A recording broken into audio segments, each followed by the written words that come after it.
आज हम electricity chapter के कुछ न्यूमेरिकल्स डिस्कस करेंगे जिनके फार्मूला मैंने आपको कहा था लर्न करने के लिए और मुझे लगता है कि आपने लर्न कर लिए होंगे। तो उन्हीं पर बेस्ड हम कुछ न्यूमेरिकल्स आज पढ़ेंगे, जिसमें फर्स्ट न्यूमेरिकल है कि how can 3 resistors of resistances 2 ohm, 3 ohm and 6 ohm are connected to give a total resistance of 4 ohm, value आनी चाहिए उनकी, और सेकंड 1 ओम। दैट मीन्स कि 3 रजिस्टर्स हैं 2, 3 और 6 ओम के, उनको किस तरह से कनेक्ट किया जाए, सीरीज़ में या पैरेलल में, कैसे उनको कनेक्ट किया जाए कि उनका टोटल रेजिस्टेंस 4 ओम आए, और दूसरा क्या कॉम्बिनेशन हो कि उनका टोटल रेजिस्टेंस 1 ओम हो। सबसे पहली बात हमें इसमें ये पता होनी चाहिए कि जब भी रजिस्टर्स को पैरेलल में कनेक्ट किया जाता है तो जो टोटल रेजिस्टेंस आता है वो हमेशा हर एक रेजिस्टेंस की वैल्यू से कम होगा, मतलब वो 2 ओम से भी कम होगा, क्योंकि 2, 3 और 6 में सबसे कम वैल्यू 2 ओम है। तो जो टोटल रेजिस्टेंस आपका आएगा अगर पैरेलल में कनेक्ट किए जाएं तो वो वैल्यू 2 ओम से भी कम होगी। और जैसा कि आप बी पार्ट में देख रहे हैं कि 1 ओम इज़ लेस देन 2, 3 एंड 6 ओम।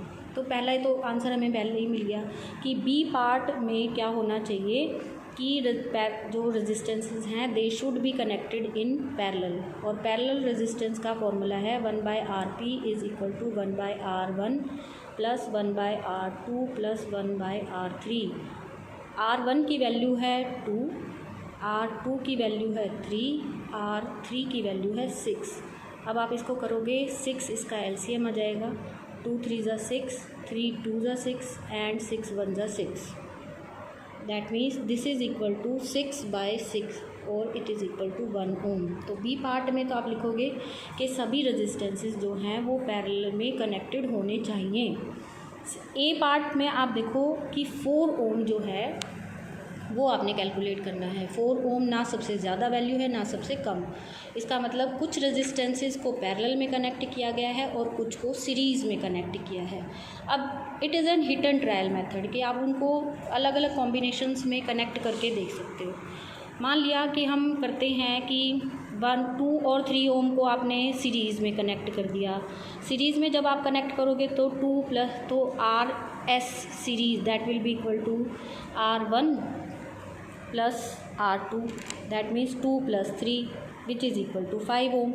और मान लिया 6 ओम वाले को आपने पैरेलल में कनेक्ट कर दिया, तो पैरेलल जो रेजिस्टेंस है R3 इज़ 6 ओम। तो अब आपके पास रिजल्टेंट इसको और इसको मिलाकर अगर आप करते हो तो वो होगा 1/Rp is equal to 1/5 plus 1/6।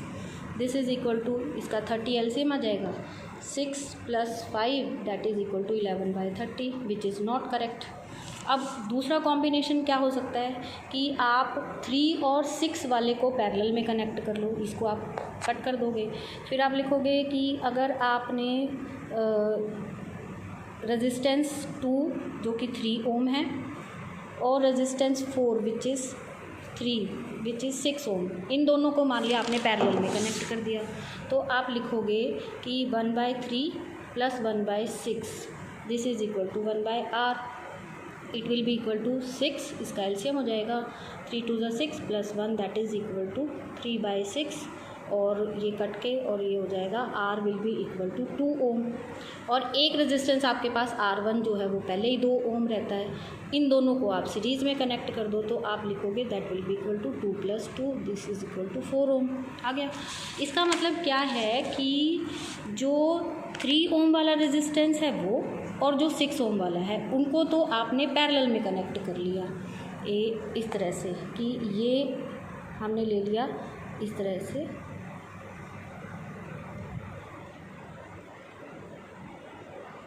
ये 2 रेजिस्टेंस आपने ले लिए, this is of 3 ohm, this is of 6 ohm, इन दोनों को आपने पैरेलल में कनेक्ट कर दिया, और जो थर्ड रेजिस्टेंस है फर्स्ट वाला उसको आपने इनके सीरीज़ में कनेक्ट कर दिया। This will be the combination कि ये आपने सीरीज़ में ले लिया, इन दोनों को आपने पैरेलल में ले लिया, इन दोनों का रिजल्टेंट रेजिस्टेंस आ जाएगा 2 ओम जो कि सीरीज़ में 2 ओम से कनेक्टेड है, 2 + 2 will be equal to 4 Om.